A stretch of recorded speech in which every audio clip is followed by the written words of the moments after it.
O presidente Zelensky declarou que a guerra vai acabar até o Natal. Mas aí olhamos e descobrimos que, durante a noite, nem um único míssil do lado russo foi interceptado em Kiev. Ao mesmo tempo, Zelensky está buscando uma trégua aérea. Que surpresa, não é? Enquanto isso, na outra guerra, também há boas notícias, porque essa guerra pode acabar em 1 ou 2 dias. Temos feito grandes progressos, ou pelo menos é o que diz o presidente Trump. Vamos ver como todas essas afirmações se sustentam. E não há ninguém melhor para fazer isso hoje do que alguém que entende muito bem das duas questões. Patrick Henningsen, jornalista e analista geopolítico. Ele é fundador do site de análise de notícias 20thCenturyWire.com, apresentador do programa Sunday Wire e amigo do nosso programa. Patrick, seja bem-vindo de volta, como sempre. É ótimo estar com você, Daniel. Bem, escuta, vamos direto ao que aconteceu, especialmente durante a madrugada aqui. Houve mais um ataque a Kiev. Mas acho que a principal notícia aqui, como você vê no canto esquerdo, é que a Força Aérea da Ucrânia disse, isso é da mídia ucraniana, aliás, que foram lançados 24 mísseis balísticos e 4 mísseis hipersônicos durante o ataque, além de 115 drones do tipo Shahed. Nenhum dos mísseis foi interceptado, e aparentemente poucos dos drones Shahed também foram, já que vários locais foram atingidos. Você vê, no quadro à direita, o que estava pegando fogo. Isso foi durante a noite, e dá para ver o incêndio. Mas esse outro aqui parece estranhamente semelhante às instalações da Wildberries que vêm sendo atingidas com frequência na Rússia. Isso parece ser apenas mais uma daquelas situações em que a Ucrânia faz algo, e então a Rússia responde de forma maior, contra os mesmos tipos de alvos do outro lado. O que você acha dessa atual troca de ataques?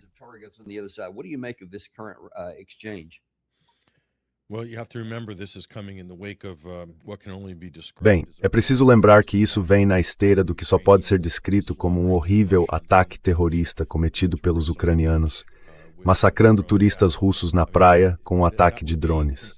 Quer dizer, isso seria considerado um ataque terrorista flagrante pela avaliação de qualquer pessoa, mas quase não recebeu cobertura de verdade no Ocidente. Ou então nunca se dá foco a esse tipo de coisa que a Ucrânia faz. Mas esses atos sempre provocam uma resposta russa muito, muito forte. E realmente é difícil entender qual é o cálculo do lado ucraniano, que vantagem eles acreditam poder obter ao realizar esse tipo de ataque terrorista. E, aliás, não foi o primeiro. Já houve muitos desses, além de outros ataques, por exemplo, contra instalações da Wildberries, infraestrutura civil e alvos civis dentro da Rússia. Será que, muitas vezes, esses ataques são programados para coincidir com reuniões militares, visitas a Washington ou encontros do G7?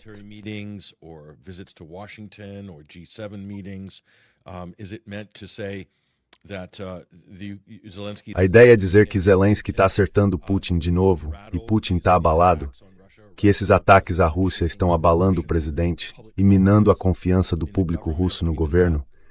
Quero dizer, essa é a ideia por trás disso? Fico me perguntando. Parece que eles acreditam haver alguma vantagem política em fazer essas coisas. Mas do ponto de vista militar, Daniel, sabe, eu não consigo ver como isso serve aos interesses da Ucrânia, de jeito nenhum. Porque o que isso faz é enfraquecer cada vez mais a posição deles. E provavelmente, no fim das contas, vai colocar mais pressão sobre a população ucraniana, que então, por sua vez, pressiona o regime em Kiev para tentar encerrar essa guerra impossível de vencer, cada vez mais vista como impossível de vencer, até pelos próprios ucranianos. Então, quero dizer, quem está na central de comando dirigindo tudo isso? Quem são eles? É a inteligência americana? É a britânica? São os israelenses? São as facções ultranacionalistas ucranianas? É realmente muito difícil entender isso.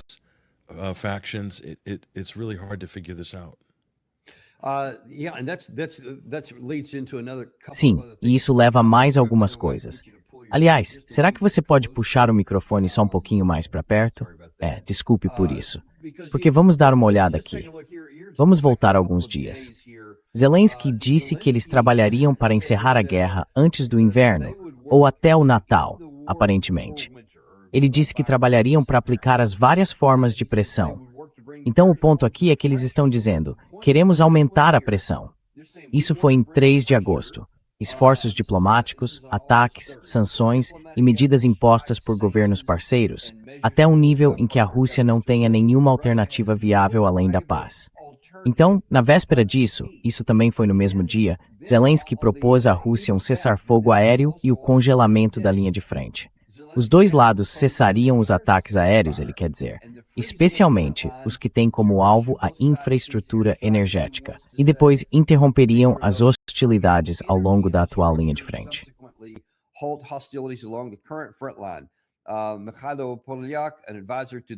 Mikhailo Podolyak, assessor do gabinete da presidência, detalhou a iniciativa. Zelensky está disposto a se reunir pessoalmente com Vladimir Putin se as conversas ajudarem a pôr fim à guerra. Então esse tipo de coisa parece andar meio junto. Mas quer dizer, primeiro de tudo, do que ele está falando para aumentar a pressão sobre a Rússia, além desses ataques radicais? Porque, como você acabou de dizer, isso tem mais chance de endurecer a determinação russa do que de levá-los à mesa de negociações. Mas aí eu acho que ele deixa escapar a intenção ao dizer, escuta, que tal um cessar-fogo? Quero dizer, com base em que você pediria isso, Patrick? É isso que a Ucrânia vem pedindo desde sempre, certo? Na verdade, um cessar-fogo aéreo e um cessar-fogo terrestre. Que motivação a Rússia teria para fazer essas coisas?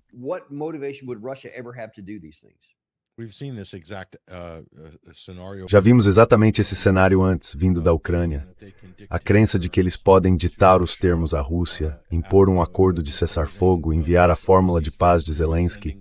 Já vimos muitas versões disso. E em certo nível isso é delirante, porque para fazer isso ele precisa acreditar que está vencendo, ou que está do lado vencedor. E certamente toda a imprensa e a mídia no Ocidente apontariam para essa como sendo a conclusão. Então, de certa forma, Daniel, podemos enxergar isso como um gigantesco exercício de propaganda. Zelensky, a mídia ocidental ligada à OTAN, todos os principais veículos do Ocidente construíram essa narrativa de que a Rússia está perdendo, de que a Ucrânia virou o jogo, de que a Ucrânia está em ascensão militarmente, de que o público russo está fatigado. Eles já tiveram o bastante. Não aguentam mais.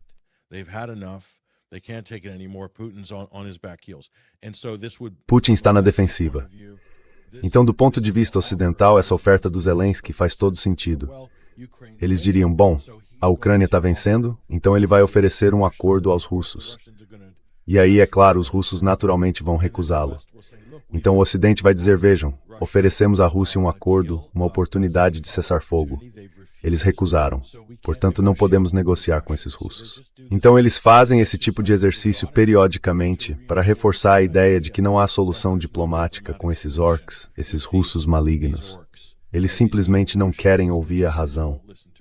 E isso é basicamente, de muitas formas, uma tática de negociação israelense já testada e comprovada, criada para fazer as negociações fracassarem.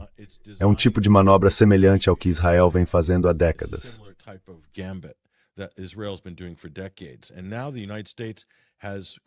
E agora os Estados Unidos meio que aperfeiçoaram esse método israelense, e Zelensky é bem parecido com eles. Ele deve ter ido ao curso ministrado por Netanyahu porque está jogando exatamente como os israelenses jogariam. Mas isso é um pouco diferente, é claro. Mas eu consigo ver isso se juntando à campanha de propaganda da mídia ocidental, à retórica dos políticos ocidentais de que viramos a esquina nessa situação. Então, tudo isso está acontecendo numa espécie de realidade virtual ocidental, se é que vocês me entendem. A realidade no campo de batalha, porém, e aos olhos dos russos, e aliás, aos olhos dos ucranianos que estão no terreno, que tenho certeza de que cada vez mais estão enxergando além dessa ilusão pintada por esse ditador não eleito.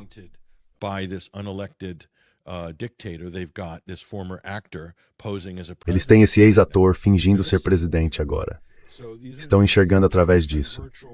Então são dois mundos virtuais diferentes. O mundo virtual no Ocidente, para o qual Zelensky está encenando, com todas essas provocações performáticas. E a mídia apoia essa narrativa. Do lado russo é algo completamente diferente. E não há diplomacia, nenhuma chance de diplomacia. Acho que essa é, na verdade, a intenção disso. Se você realmente quiser procurar qual é a motivação, qual é o objetivo final desse exercício, é simplesmente isso. Reforçar ainda mais a ideia de que não pode haver uma solução diplomática. Deixem a máquina de guerra entrar em ação na Europa e nos Estados Unidos e vamos ganhar algum dinheiro.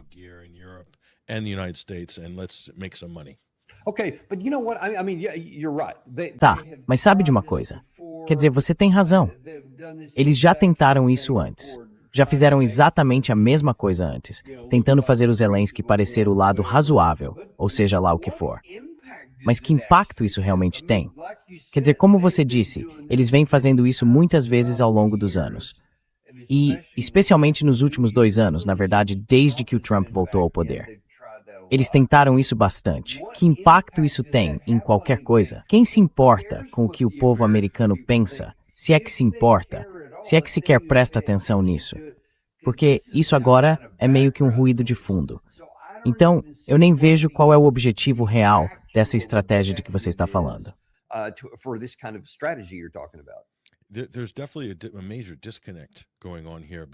Há, sem dúvida, uma grande desconexão acontecendo aqui. Porque isso coincide com o que pode ser uma vitória decisiva do lado russo, se, por exemplo, esse bloqueio de Odessa se mantiver. E se os indícios de que a posição da Rússia em torno de Mykolaiv e Odessa está se fortalecendo se confirmarem, a Ucrânia está ficando mais fraca. E todas essas outras cidades-fortaleza estão caindo enquanto falamos hoje. Então Kharkiv, de repente, se torna impossível de defender. Estamos vendo uma mudança radical, potencialmente um desfecho muito rápido para um conflito muito longo e arrastado. E muitas vezes, Daniel, as guerras terminam com um golpe final absoluto, que desmente o progresso lento e o desgaste que pareciam durar para sempre.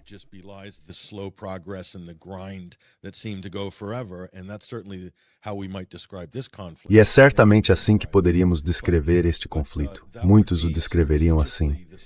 Mas, estrategicamente, para a Ucrânia perder a costa, realmente não há mais nada que a OTAN possa fazer. Não há mais nada que a OTAN possa fazer no flanco sul. É isso. Acabou. Nesse ponto, torna-se um estado residual. E essa é uma enorme mudança geopolítica tão significativa quanto o que estamos vendo no Golfo Pérsico. Então, eu diria que talvez estejamos vendo apenas táticas desesperadas agora para adiar o inevitável. Que esta é uma guerra impossível de vencer para a Ucrânia, manter todos esses territórios.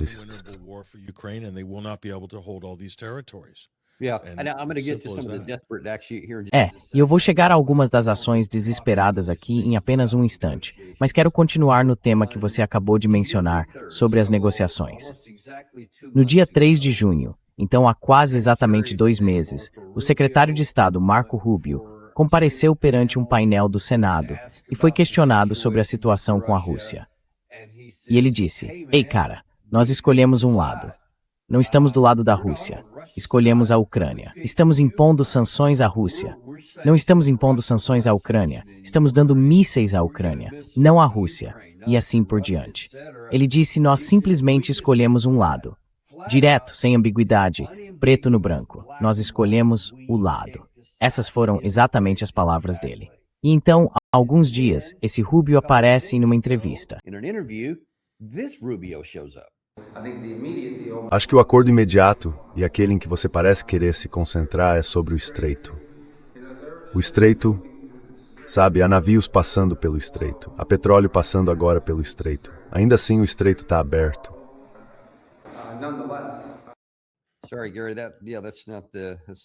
Desculpa, Gary. Esse não é o certo. Acho que a gente não tem isso. Tá bom. Bom, de qualquer forma, ele disse que, veja, tá só tentando parecer o cara razoável. A gente só tá tentando negociar aqui. A gente acha que o presidente Trump tá numa posição única para... O que ele disse, aliás, na primeira semana de governo, tá numa posição única para falar com essas duas pessoas e tentar aproximá-las.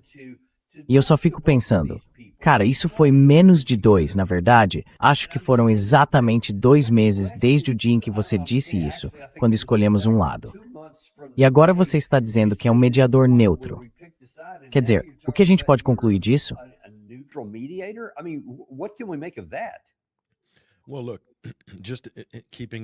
Bom, veja, ainda dentro do contexto da Ucrânia, os ucranianos atacando embarcações mercantes turcas no Mar Negro. A Turquia é um país da OTAN. Esse tipo de provocação, quer dizer, isso foi realmente um ataque terrorista. Não havia lógica por trás disso. Pelo menos no caso do Estreito de Hormuz, você pode argumentar que o Irã está impondo os termos do memorando de entendimento que assinou com os Estados Unidos. O que está acontecendo no Mar Negro não tem pé nem cabeça, a não ser que sejam provocações meio descontroladas por parte da Ucrânia e de quem quer que esteja puxando as cordas por trás dela. E tudo isso é por causa de quê? Liberdade de navegação. Rubio agora é o campeão do direito internacional, não é?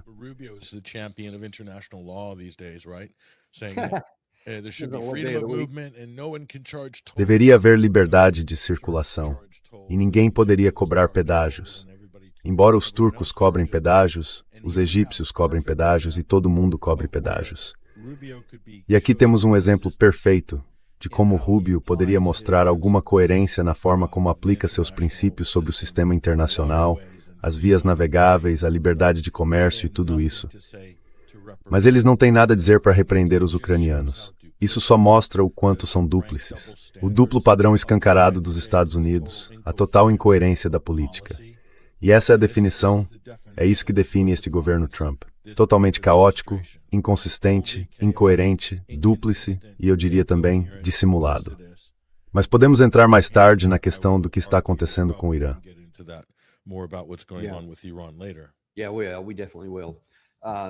Sim, com certeza vamos. Você mencionou há pouco alguma ação desesperada, seja lá o que for, coisas que pareceriam minar tudo isso aqui. Então, por um lado, você tem Zelensky dizendo, sim, vou pressionar por um fim diplomático para esta guerra. Estou propondo um cessar-fogo. E então, da noite para o dia, temos dois, quer dizer, não dá para chamá-los de outra coisa além de ataques terroristas. É quase como uma execução da máfia. O genro de um chefe das forças aeroespaciais russas foi morto numa explosão em Moscou.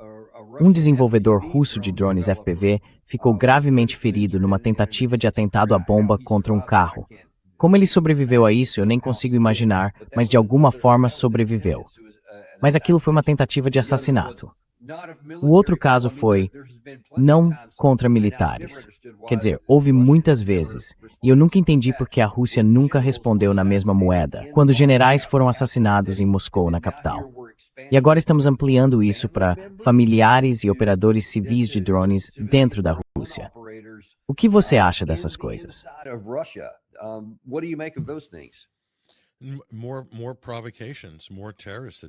Mais provocações, mais ataques terroristas.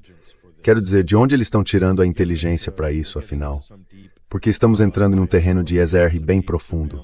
Estamos vendo vigilância e inteligência avançadas, direcionamento por assinaturas e coisas desse tipo. De onde isso vem? Dos britânicos? Dos americanos? Será que eles poderiam estar compartilhando inteligência com os ucranianos? Ora, vamos lá. Claro que poderiam. Então, isso está absolutamente acontecendo. Mas com qual objetivo? Com qual objetivo? Olhem quantos desses casos já houve. Eles estão claramente implorando por uma reação russa. Estão implorando por uma provocação. Não há dúvida disso. E acho que o que estamos testemunhando aqui é muita disciplina por parte da Federação Russa ao não responder a isso, ao não retaliar da forma que acredito os europeus estão desesperados para que aconteça.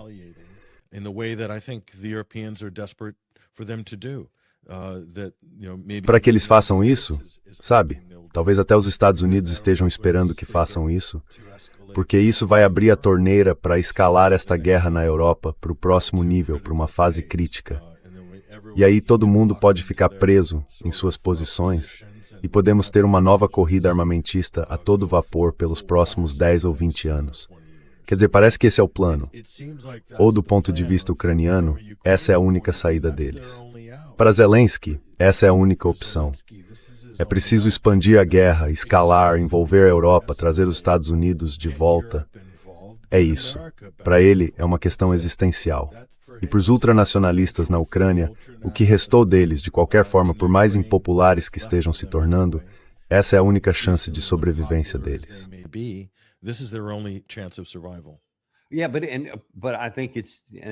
Sim, mas eu acho que, e talvez isso seja óbvio, não é uma chance de sobrevivência. É apenas uma maneira diferente de morrer. E, na verdade, é uma maneira mais rápida, em vez da única coisa que poderia garantir algum tipo de sobrevivência. Negociar em termos que se pareçam com os de junho de 2024, se é que isso ainda está em discussão. Eu não sei, mas aqui está o problema. Eles estão ficando sem opções.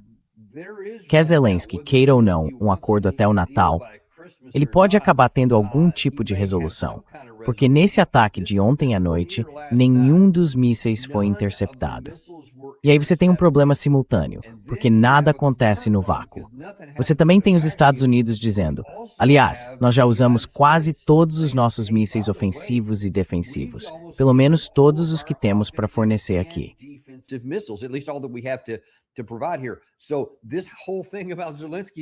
Então toda essa história sobre o Zelensky, quando ele estava com o Trump durante o funeral do Lindsey Graham, de que vamos ter algum tipo de nova fábrica de mísseis para produzir interceptadores e assim por diante, isso não vai acontecer.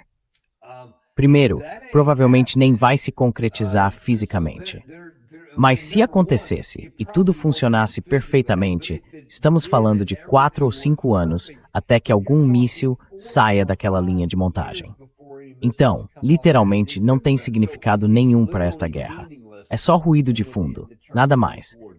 Mas considerando que eles agora aparentemente estão sem mísseis interceptadores, na medida em que eles eram muito eficazes, de qualquer forma, e nós também estamos ficando sem, então não temos nada para lhes dar. O que isso vai dizer sobre para onde essa guerra vai caminhar no campo de batalha ucraniano, digamos, no próximo mês ou 2?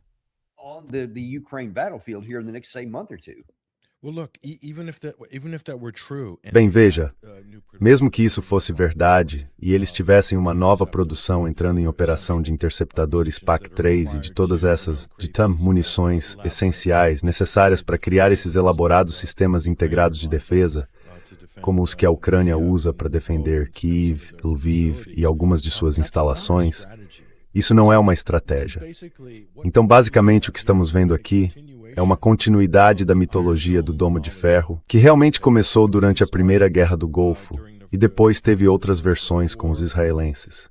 Isso foi meio que mitificado na mente dos americanos como um grande milagre da tecnologia, quando na verdade não passava de baterias integradas de mísseis Patriot, e na prática, versões apenas mais sofisticadas delas.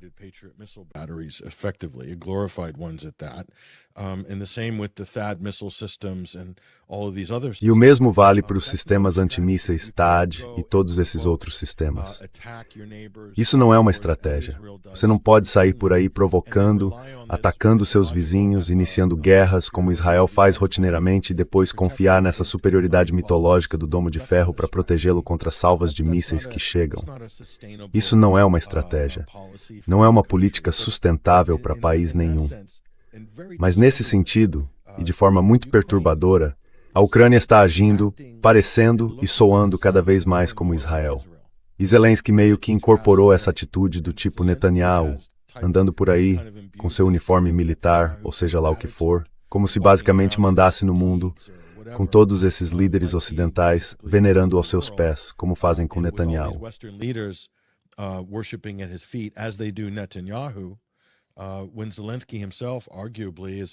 Quando o próprio Zelensky é indiscutivelmente, em certo nível, tão criminoso de guerra quanto qualquer outra pessoa, inclusive Netanyahu.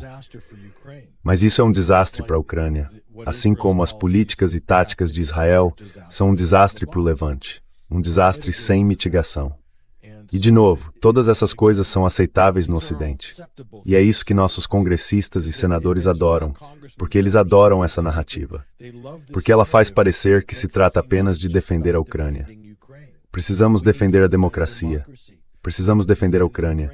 Precisamos ajudá-los a se proteger dos agressores, dos autoritários. Isso se encaixa perfeitamente nessa narrativa política, e é por isso que ela continua e se reproduz repetidas vezes. Mas, no entanto, isso não condiz com a realidade no terreno. Esse é o problema.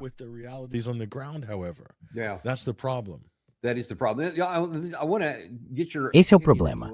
De qualquer forma, quero saber a sua opinião sobre essa dinâmica dentro da Rússia, porque você diz que o Ocidente e a Ucrânia estão tentando provocar a Rússia para que ela faça algo maior e mais chamativo e assim por diante. Não sei. Imagino que seja porque o Ocidente e a Ucrânia acham que se fizerem isso, se os russos fizerem isso, eles vão conseguir mobilizar novamente o apoio público e renová-lo, apoio anti-russo, ou seja, lá o que for. Mas há outro cálculo desse lado, o lado russo. Porque eu posso garantir que se um americano fosse assassinado, alguém da Raytheon, ou o genro de alguém da Raytheon, ou alguém da Raytheon que estivesse desenvolvendo mísseis, fosse assassinado pelo Irã em solo americano, nós ficaríamos loucos e diríamos que haveria retaliação.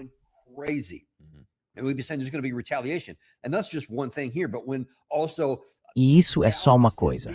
Mas quando a praia de Galveston também é atingida por um míssil e pessoas morrem, ninguém nos Estados Unidos vai permitir que o presidente fique passivamente parado e simplesmente diga: bem, continuem a guerra, tudo bem, façam o que vocês vinham fazendo. As pessoas vão exigir algum tipo de ação. E quando essas coisas vão se acumulando, e agora fábricas da Amazon em Belmont, no Texas, são atingidas, ou acontece algo no Alabama, e assim por diante. E isso começa a se espalhar por todo lugar. As pessoas vão dizer: cara, você ainda está vivo, presidente? Tem que haver algo parecido na Rússia. Tenho lido algumas coisas e me pergunto qual é a sua visão sobre a pressão para que Putin faça isso ou para que não caia na armadilha deles. Mas o país dele também está sendo atingido dessa forma. Qual é essa dinâmica?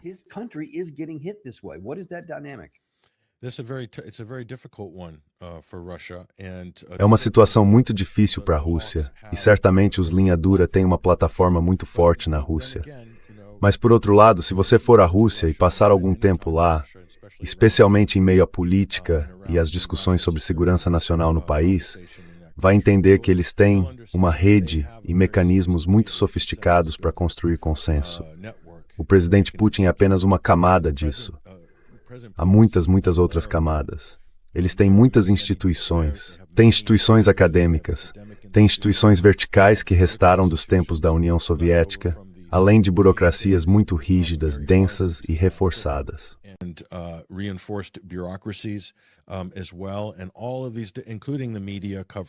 E tudo isso, incluindo a cobertura da mídia, é só uma parte. O que vemos em relação aos falcões na Rússia vem muito da mídia. Podemos ver, por exemplo, artigos de opinião com termos muito fortes, escritos por algumas das principais figuras do Clube Valdai, por ex-generais e ex-assessores do presidente. Certamente, não faltam pessoas dizendo, basicamente, precisamos acabar com isso, precisamos encerrar esse assunto e rápido. Mas isso é, de certa forma, interessante, porque nós no Ocidente caracterizamos a Rússia como se fosse apenas essa ditadura autoritária monolítica, sem opiniões divergentes, debates e coisas assim.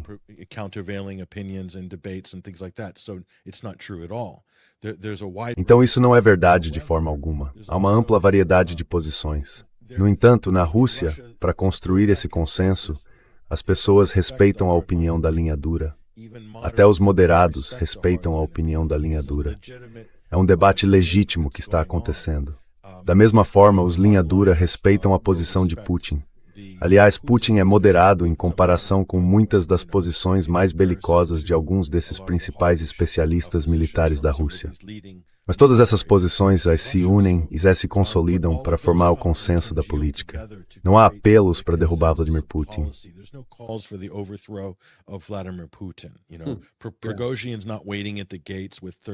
Sabe, Prigozhin não está nos portões, com 30 mil homens prontos para romper os muros do Kremlin. Não está.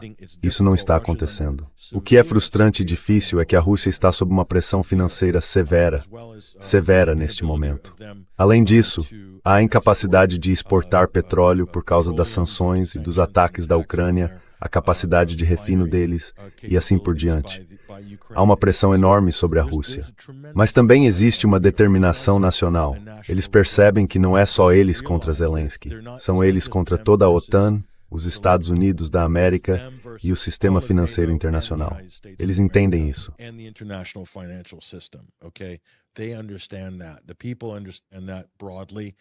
Acho que as pessoas entendem isso de modo geral. E embora possam ter opiniões muito fortes, ainda que a contragosto, sobre como conduzir os últimos dias desse conflito, No fim das contas, elas não vão usurpar o presidente, que está adotando uma abordagem muito pragmática e muito racional em relação a isso. Porque outra coisa que nós no Ocidente não entendemos é que existe um debate real sobre as realidades políticas. E a realidade política é, se você vai incorporar território na Ucrânia, vai governar aquelas pessoas. Você não pode adotar uma política de terra arrasada como os Estados Unidos fazem, sabe? Mandar 7.000 mísseis Tomahawk, mísseis de cruzeiro, e então simplesmente entrar depois de subornar a oposição e criar uma zona verde.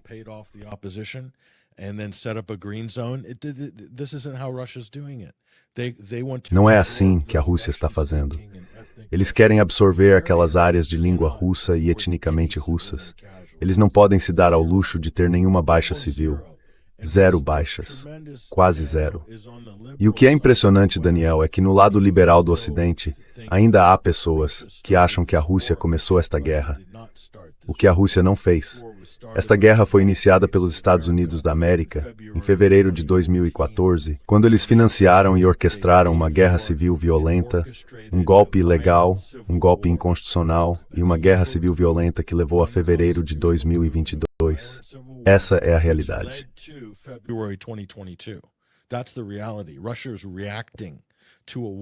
A Rússia está reagindo agora a uma guerra iniciada pelos Estados Unidos. Essa é a realidade da situação. Então, com isso em mente, as pessoas no Ocidente precisam entender que os objetivos da Rússia e a forma de encerrar isso são muito diferentes da maneira como um país europeu poderia enxergar o fim disso. Para a Rússia, eles trabalham com um horizonte de 50 anos. É esse o tempo que vai levar para integrar essas novas regiões. E o que estão fazendo é fortalecer o futuro do país, porque sabem que se não se posicionarem aqui, não importa quanto tempo leve, 10, 15, 20 ou 30 anos, isso será uma ameaça existencial à Rússia como nação.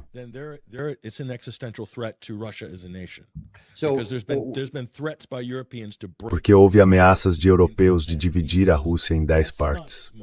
Isso não é conversa fiada. Isso vem da chefe da União Europeia.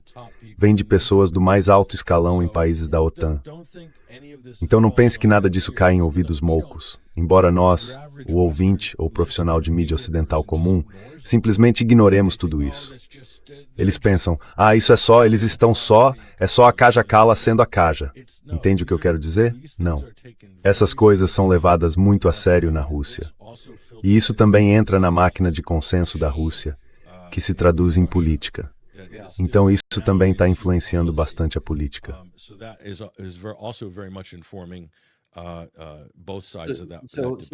Os dois lados disso. Voltando a este ponto, não restam mais mísseis interceptadores, e isso é na capital. Dá para imaginar que em outros lugares haja ainda menos. Os Estados Unidos não têm nada para fornecer a eles. Não vem nada. O que vai acontecer, digamos, no restante deste ano?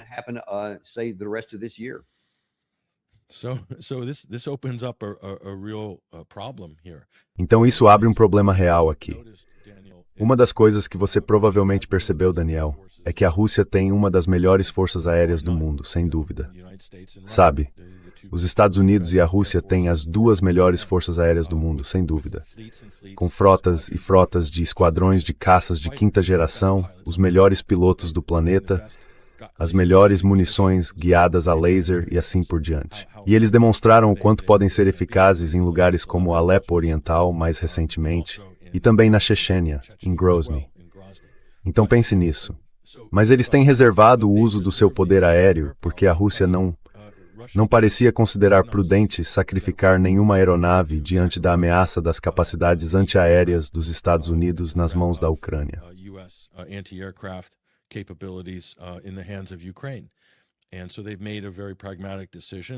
Então eles tomaram uma decisão muito pragmática. E isso moldou bastante esse conflito, tornando muito diferente dos conflitos anteriores que vimos no mundo. Não apenas desse conflito entre esses atores, mas também de outros atores. Ao degradar a defesa aérea ucraniana, que na verdade, ao longo do tempo, é a defesa aérea americana e a defesa aérea da OTAN, que foi enviada para lá, agora estamos entrando em uma nova fase. E, quando falamos de um fim rápido e acelerado para o conflito, o poder aéreo russo pode então desempenhar um papel decisivo e determinante para encerrar encerrar esse conflito de forma contundente. Role in ending this conflict with a bang. And that's That's interesting you say that because we've had É interessante você dizer isso, porque tivemos o Ted Postal no programa.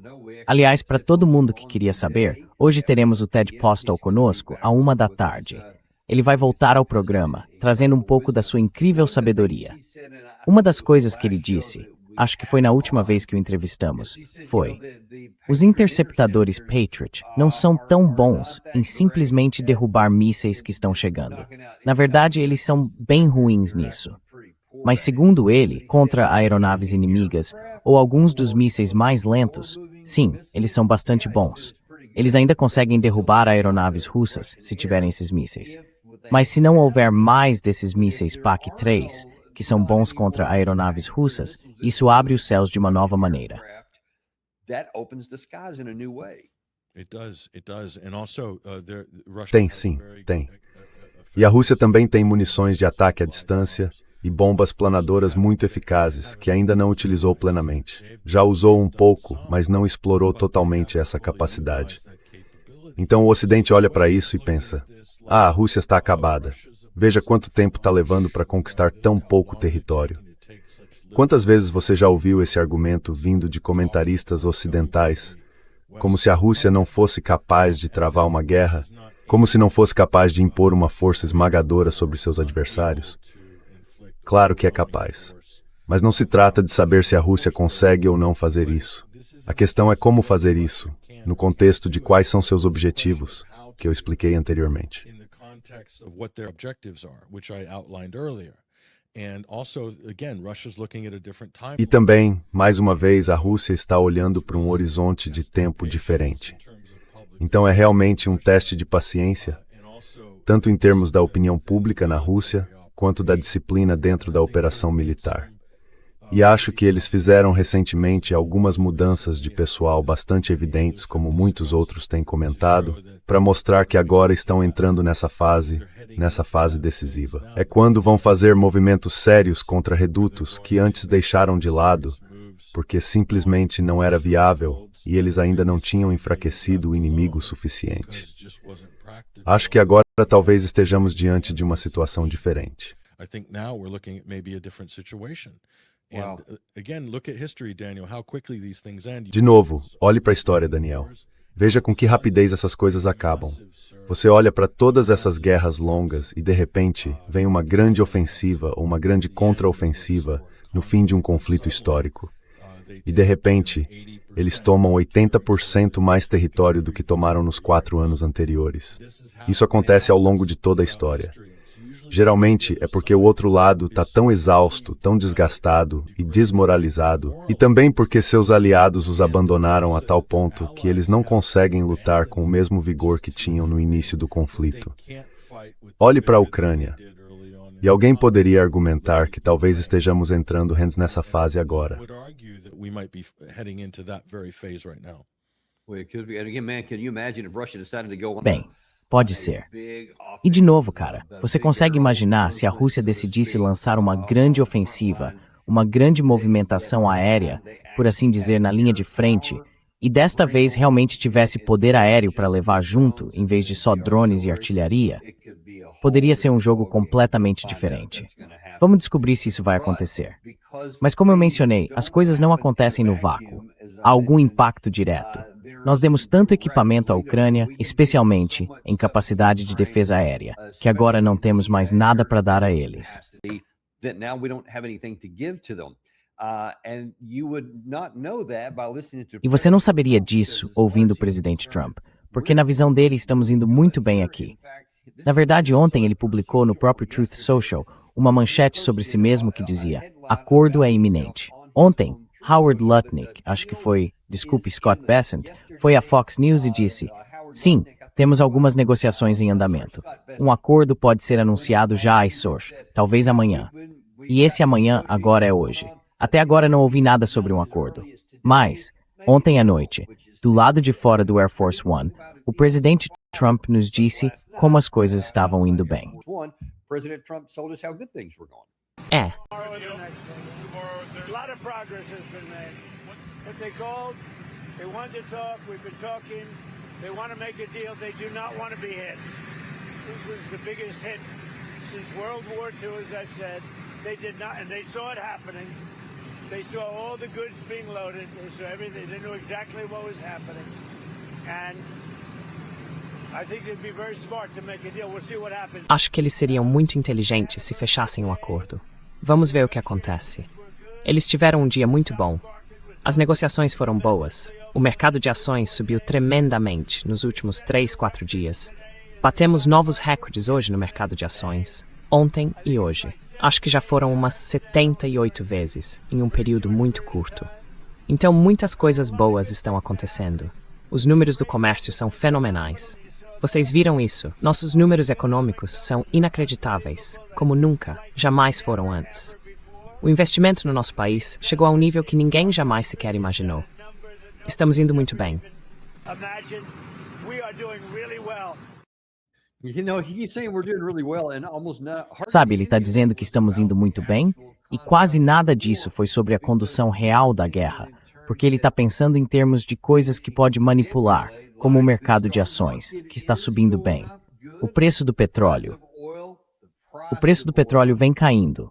Isso de fato é verdade, mas não representa o que está acontecendo no terreno. O que você acha desse foco dele nesse trecho? A maior parte foi sobre aquilo pelo que ele está se parabenizando. Ports Hudson and Economic Trends. Congratulating himself because of economic indicators. Do you see how quickly he defaults to the stock? Você vê como ele rapidamente recorre ao mercado de ações, como se fosse algum indicativo de quão bem as coisas estão, de modo geral. Ele é muito focado no mercado de ações. Isso deveria dizer tudo o que você precisa saber sobre quais são as prioridades dele, quais são as prioridades do círculo mais próximo dele e onde estão as prioridades das pessoas ao redor dele. Não estou falando necessariamente do próprio presidente, porque ele pode não fazer ideia. Mas certamente, as pessoas ao redor dele e próximas a ele estão ganhando muito dinheiro.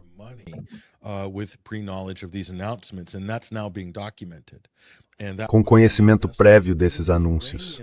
E isso agora está sendo documentado e será investigado. Quero dizer, os iranianos estão divulgando relatos sobre negociações internas de Trump.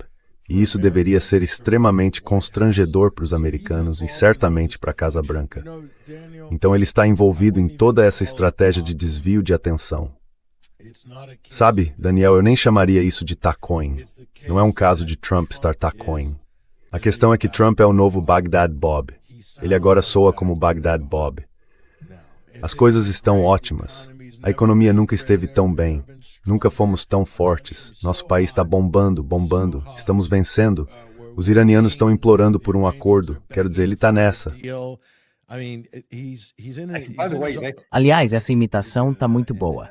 Então talvez você queira pensar em expandir isso. Enfim, desculpe, eu interrompi. Estou disponível para festas, aniversários e bar mitzvahs. Fale com meu agente. Só preciso conseguir a peruca. Eu faço. Mas isso está chegando a níveis ridículos agora. E acho que a melhor palavra para descrever isso, que acho que Robert Barnes usou, foi confabulação. Trump está sofrendo de confabulação aguda, e ele realmente... Essa provavelmente é a melhor descrição. Então, afinal, do que ele está falando? A outra questão é, o que Scott Bessent está fazendo como porta-voz da política externa dos Estados Unidos? Eu achava que ele era o secretário do Tesouro. Ele é o secretário de Estado?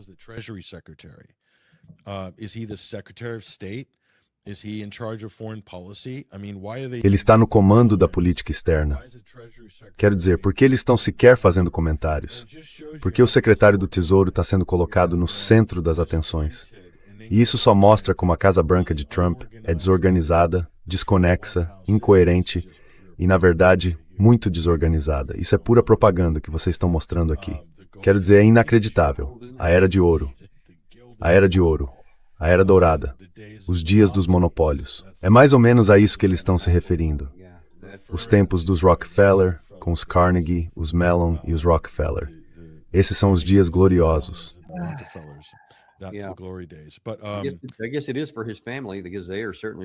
Acho que é para a família dele, porque eles certamente estão nadando em dinheiro.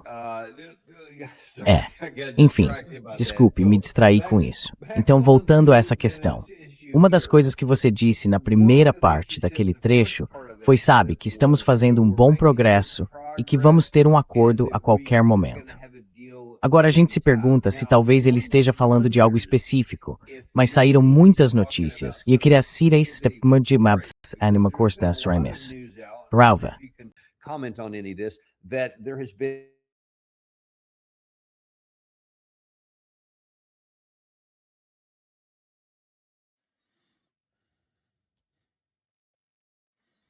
they've been saying this openly, so that's not anything surprising. Eles vêm dizendo isso abertamente, então não é nada surpreendente.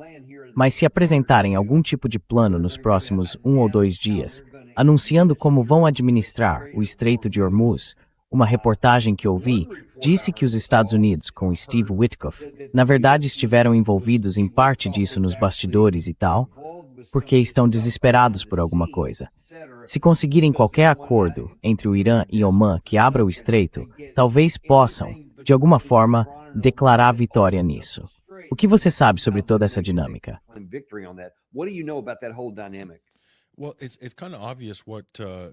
Bem, é meio óbvio o que o governo Trump está fazendo, porque eles não estão lidando diretamente com os iranianos. Mas esse conceito parece ser elástico para esse presidente. Então o elo mais fraco é Omã. Os Estados Unidos não conseguem aplicar nenhuma pressão sobre o Irã. Não conseguem pressioná-los, não conseguem intimidá-los, não conseguem fazer nada. Não conseguem suborná-los, nada. Mas Omã é diferente. É uma parte muito mais fraca. E então, os Estados Unidos estão trabalhando intensamente para pressionar Omã, tentar corromper Omã, cooptá-lo e criar uma situação em que inicialmente pareça que Omã está compartilhando responsabilidades pelo tráfego no Estreito de Hormuz.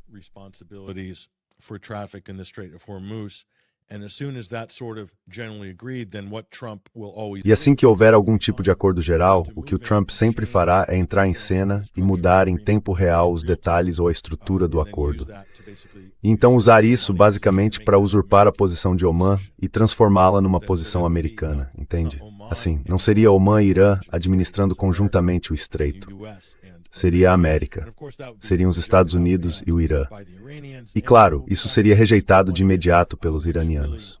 E então voltaremos à estaca zero, o que provavelmente não vai incomodar nem um pouco este presidente. Porque estamos presos a esse padrão de negociações falsas, seguidas de ameaças de aniquilação, depois alguma alegação de recuo do outro lado, e tudo isso pontuado por surtos de agressão e escalada a cada 30 a 60 dias.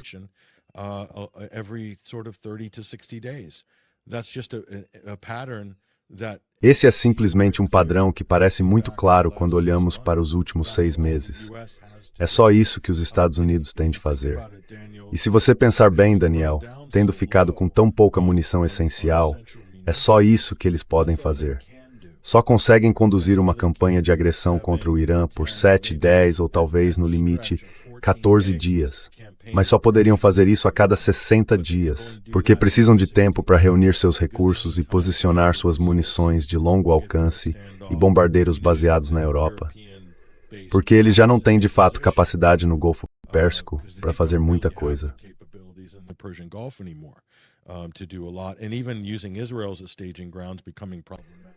E até usar Israel como base de apoio está se tornando problemático para os israelenses. Mas isso não vai parar esse presidente. Não vem nenhum acordo de paz. Não vai haver nenhum momento de kumbaya. Não vai ter abraço coletivo. Isso não vai acontecer. Isso vai se estender pelas eleições de meio de mandato e entrar em 2027. Porque este presidente e seu herdeiro político, seja quem for o candidato pela chapa republicana, querem subir ao palco dos debates em 2028 e dizer: fomos duros com os iranianos, não como esses democratas. É assim que isso vai se desenrolar. E faremos tudo para defender nosso maior amigo e aliado, Israel. É assim que isso vai se desenrolar na conversa política dos Estados Unidos.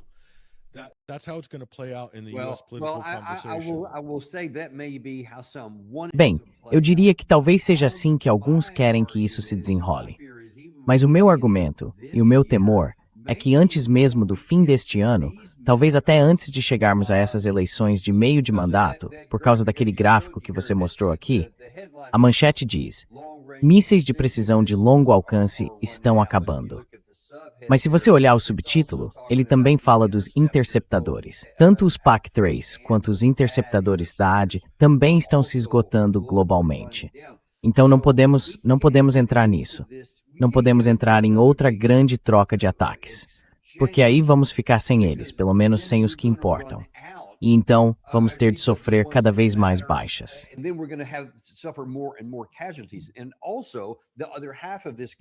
E também, a outra metade dessa equação, eu gostaria que você comentasse sobre isso, é que pelo que eu vi, os iranianos estavam realmente ansiosos, torcendo para que, no último fim de semana, acontecesse o maior ataque desde a Segunda Guerra Mundial. Porque eles estavam posicionados e prontos para simplesmente destruir todo tipo de coisa no Oriente Médio. Isso os colocaria numa posição, francamente, de aguentar a pressão dos Estados Unidos e depois emergir como o lado que decide quem manda, ou talvez até como o próprio rei no Oriente Médio. Mas eles não conseguiram isso. E eu não acho que o Trump possa fazer outra coisa do tipo: bem, vou só dar uma pequena pancada aqui para manter as coisas agitadas por mais 30 dias, ou algo assim. Porque eu percebo, pelo menos, que o próximo ataque vai ser o gatilho para o Irã partir com tudo. E depois disso, não haverá volta.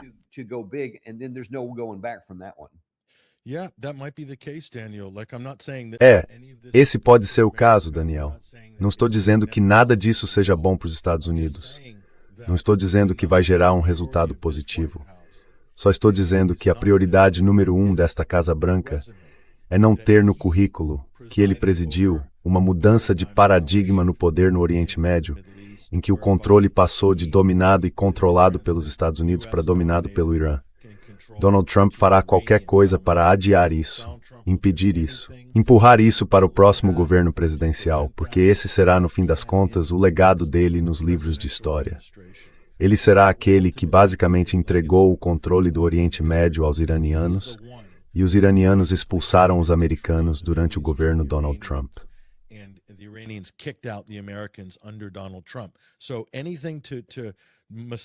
Então, qualquer coisa para ajustar essa narrativa, para desviar o foco. É exatamente por isso que eles pressionaram tanto a Arábia Saudita. Olhem a loucura em que a Arábia Saudita se meteu só nas últimas 2 semanas. Eles expandiram a guerra para o Iraque e para o Iêmen. Não faz o menor sentido. Então, estão pressionando e forçando a Arábia Saudita de forma extremamente intensa para que ela se torne a força de imposição local e se remilitarize em relação ao seu papel na região. A Arábia Saudita tem estado bastante estável desde 2023, com um cessar-fogo efetivo com os Houthis desde então. Por que diabos eles colocariam isso em risco? E, além disso, começariam uma guerra com o Iraque? Não faz sentido nenhum, faz?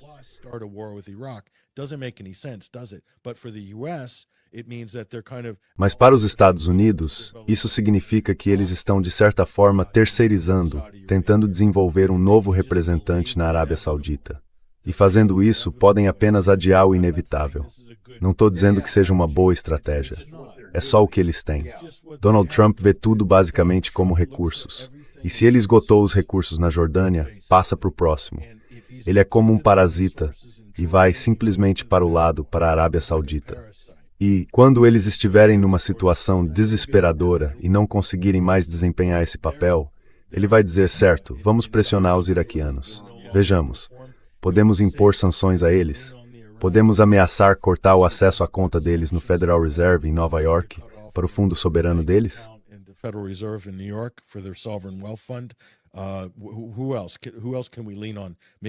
Em quem mais podemos nos apoiar? Talvez invadamos Omã. Quer dizer, se os Estados Unidos vão colocar tropas em solo, o alvo mais fácil provavelmente é Omã. E aí poderiam alegar que vão tomar metade do estreito. E tenho certeza de que isso está na mesa. E então você vai ver, é por isso que Trump colocou Omã, entre aspas, em um de seus tweets recentes. O que isso significa? Será que vão criar publicamente alguma narrativa de que Omã não tem, de fato, direito àquele território, como Ceuta e Melilla, no caso da Espanha e do Marrocos? Esse é o tipo de jogo que este governo faz sem parar. Então deixa eu te fazer uma pergunta. right? So And let me ask you a question. That's actually I hadn't thought of that. Na verdade, eu não tinha pensado nisso. É uma questão preocupante. Os Estados Unidos já passaram, no sentido de que já ficou para trás, do ponto em que não importa o que o presidente Trump diga. E se depois ficar provado que é algo radicalmente falso, ou sei lá o quê, simplesmente nunca vai haver nenhuma consequência. Porque houve também outra entrevista que o presidente Trump deu ontem, em que ele disse de novo: "Ei, o estreito vai estar aberto muito em breve." He again said, "Hey, the strait's going to be open really soon." Iran, as an example, will never have a nuclear weapon. O Irã, por exemplo, nunca terá uma arma nuclear. Eles já não podem ter, mas isso vai ser formalizado. Os estreitos vão ser abertos muito em breve, ou eles vão ser atingidos com muita força. E aí os estreitos vão ser abertos. Eles não estariam falando se não estivéssemos fazendo o que estamos fazendo. Nós os atingimos muito, muito forte. Mas o golpe duro ainda está por vir, e esperamos não ter que usá-lo. Estamos tendo conversas maravilhosas, e aí algum sujeito sai do Irã e diz: "Nós não nos reunimos, nós não." Eles simplesmente negam o dia inteiro, entendem? É inacreditável. "Nós não conversamos", eles vão dizer. "Nós não falamos sobre nuclear." Bem, então sobre o que falamos? Estamos ali sentados, mexendo os polegares, certo? A única coisa que importa é a ação, e eles querem fazer um acordo. Vamos ver o que acontece. Se eles não fizerem um acordo, vai ser muito ruim. They don't make a deal, it's going to be too bad. I mean, he said that 100 times, and he said that before last week. Quer dizer, ele já disse isso 100 vezes. E disse isso antes do fim de semana passado, e não aconteceu. Agora ele disse que é uma última chance que vai dar a eles. Em algum momento, você tem que entrar e fazer isso. Bom, deixe-me reformular. Parece que em algum momento, ou você toma a ação, como ele acabou de dizer a última, ou as pessoas vão ver que você é uma fraude completa. Mas, quero dizer, tivemos muita experiência e muitas oportunidades para chegar a essa conclusão, mas não chegamos. Então estamos agora numa nova era em que o presidente Trump não precisa se preocupar em cumprir sua palavra, porque ninguém vai dizer nada a respeito. Worry about keeping his word because no one's going to say anything about it. yeah, I think he's so locked Sim, então acho que ele está simplesmente está tão preso a esse modo de performance diante do público. E acho que ele acredita que o público americano vai acreditar em tudo o que ele diz, ou pelo menos a base de apoio dele vai acreditar. E a Fox e toda a mídia aliada dele não vão questionar. E talvez essa seja a interpretação dele, mesmo que as coisas não correspondam de fato à realidade. Como é assim que ele imagina na própria cabeça, talvez isso já seja bom o bastante para ele. Talvez a solução seja colocar um psicoterapeuta com um grande divã e fazer o Trump participar de uma sessão de psicoterapia televisionada, em que o médico possa perguntar a ele: "Esses negociadores iranianos estão aqui na sala conosco neste momento? Se estão, o que eles estão dizendo ao senhor, senhor presidente?" E poderíamos simplesmente fazer isso publicamente. Mas no momento, tudo isso está meio que acontecendo na cabeça do Trump. At the moment, this is all kind of happening in Trump's head. He's having a conversation with himself. Ele está tendo uma conversa consigo mesmo. E aí continua recorrendo ao argumento do espantalho. E você sempre vê isso ser inserido como uma ressalva no fim de toda e qualquer declaração. O Irã não pode ter permissão para possuir uma arma nuclear. Tudo isso não passa de uma peça de propaganda completamente falsa e fraudulenta, inserida para fazer parecer que essas são negociações de altíssimo risco. Porque o que poderia ter mais em jogo do que permitir ou não que o Irã tenha uma arma nuclear? Isso, de certa forma, justifica toda a agressão e os aspectos ilegais da guerra e da agressão dos Estados Unidos. De algum modo, seria para impedir uma ameaça nuclear fora de controle na região. Isso é pura propaganda. É uma fabricação total. Israel também faz isso. E, portanto, os Estados Unidos, o governo Trump e Israel estão totalmente alinhados em sua propaganda.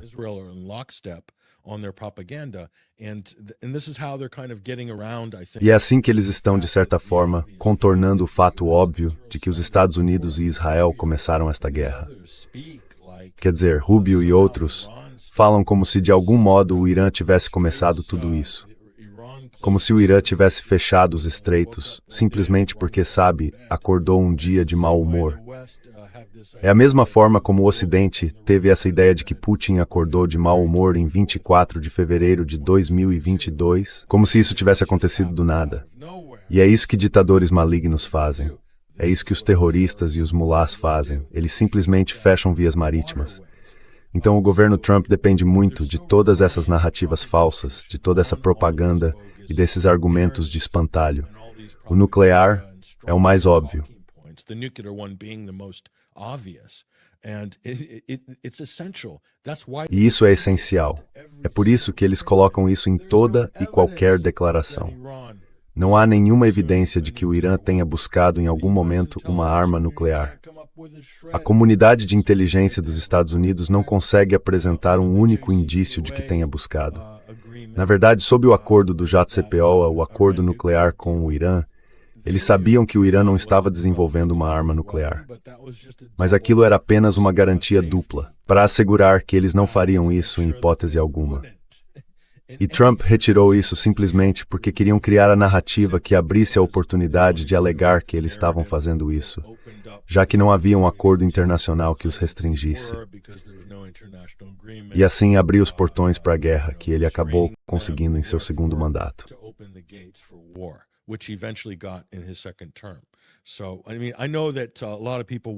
Então quero dizer, eu sei que muita gente vai pensar, o Trump era uma pomba, era contra a guerra, mas Netanyahu o arrastou para isso. Em algum momento, o presidente, o governo e as pessoas que o apoiam, ou que o apoiavam, precisam assumir a responsabilidade pelo fato de que Donald Trump, em seu primeiro mandato, retirou os Estados Unidos do JCPOA a pedido de Israel. Mas foram os Estados Unidos que fizeram isso. O secretário de Estado dos Estados Unidos fez isso. O próprio presidente fez isso. E isso tem consequências. Essas consequências se tornaram reais no segundo mandato dele, no primeiro ano e meio desse segundo mandato. Não é simplesmente algo como, isso muda toda semana. Essa é uma estratégia dos Estados Unidos que o país vem seguindo há muito tempo.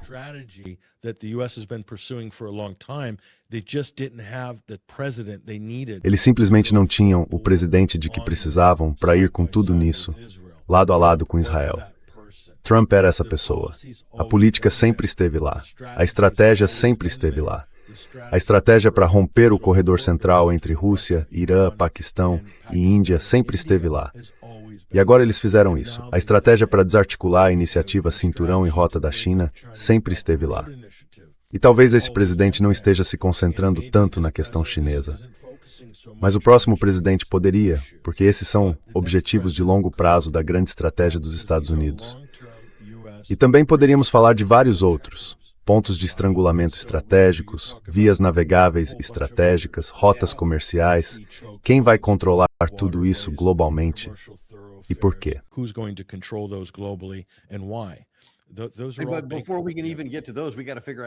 Mas antes mesmo de chegarmos a isso, temos que entender como isso vai acontecer. E nos últimos minutos, para onde vamos agora?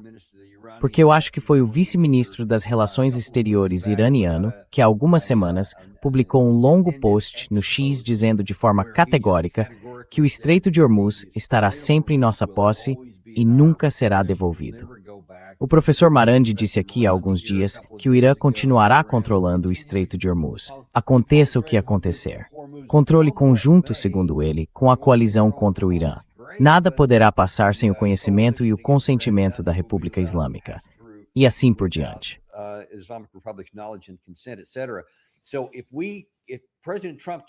Então, se o presidente Trump não consegue nem fingir que está retomando algum tipo de controle sobre isso, não podemos deixar o estreito bloqueado nem até as eleições de meio de mandato que estão chegando. Quero dizer, muita coisa foi encoberta porque, ironicamente, o consumo e as compras de petróleo da China caíram em 4 milhões de barris por dia. Usamos nossas reservas estratégicas de petróleo e outros fizeram o mesmo. Então, até agora, mitigamos o problema. Mas essas coisas têm volumes finitos. Em algum momento, com o estreito fechado, essas reservas vão acabar ou vão parar, e assim por diante. Aí estaremos diante de um problema real. Então, não podemos continuar empurrando isso com a barriga por muitos meses. O que acontece se não fizermos nada? We can't, but we were having this Podemos, mas estávamos tendo essa mesma conversa, Daniel, lá em março e abril. E eles estão empurrando isso com a barriga. Já passamos de julho. A ficha era para cair no fim de julho. Era o que todo mundo dizia em maio. E a ficha está caindo, se você olhar para certos indicadores-chave, globalmente, na economia. Mas acho que eles vão continuar adiando e basicamente alternando entre esses diferentes modos de manobras táticas. E não estou dizendo que saia uma boa estratégia, de forma alguma. Não estou dizendo que isso vai trazer resultados positivos. Certamente não para os Estados Unidos, nem para a economia global. Mas este é um presidente que simplesmente vai dizer que os estreitos estão abertos. E toda a sua camarilha vai dizer o mesmo. Vamos dizer que os fechamos. E depois eles vão dizer que estão abertos. Eles acham que podem criar a realidade só pelo fato de terem tanto poder sobre uma mídia ocidental submissa.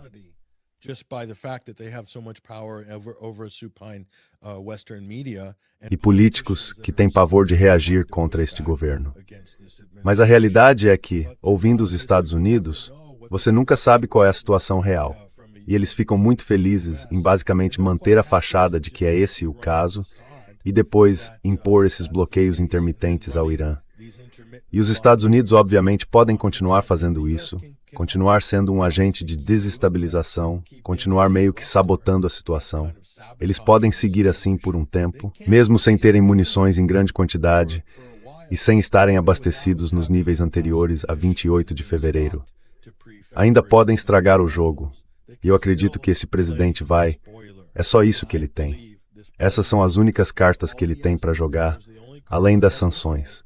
E ele vai continuar jogando essa carta. Tenho absoluta certeza disso. Não há a menor chance de Donald Trump levantar a bandeira branca ou admitir que vão fazer concessões, descongelar ativos dos iranianos ou suspender sanções, aliás.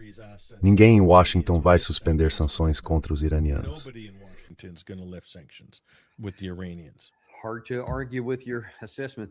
É difícil discordar da sua avaliação, e receio que vamos ter que encerrar por aqui, por enquanto.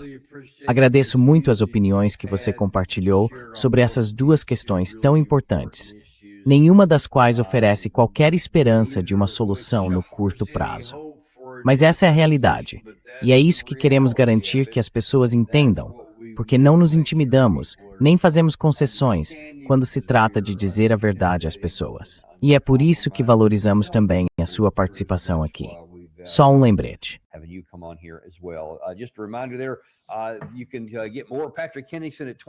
Você pode encontrar mais de Patrick Henningsen em 21stcenturywire.com e assisti-lo no Sunday Wire. Lá está nosso amigo Ian Proud nesse programa. Um cara legal. Uma boa discussão ali. Boa discussão. Então agradecemos a vocês e vemos vocês hoje a 1h, quando teremos o professor Ted Postel. Ele vai nos trazer mais uma de suas grandes análises, coisas que vocês só encontram aqui no Daniel Davis Deep Dive e não em nenhuma mídia de notícias tradicional. Então, vemos vocês às 1h no Daniel Davis Deep Dive. So we'll see you then at 1 o'clock on the Daniel Davis Deep Dive.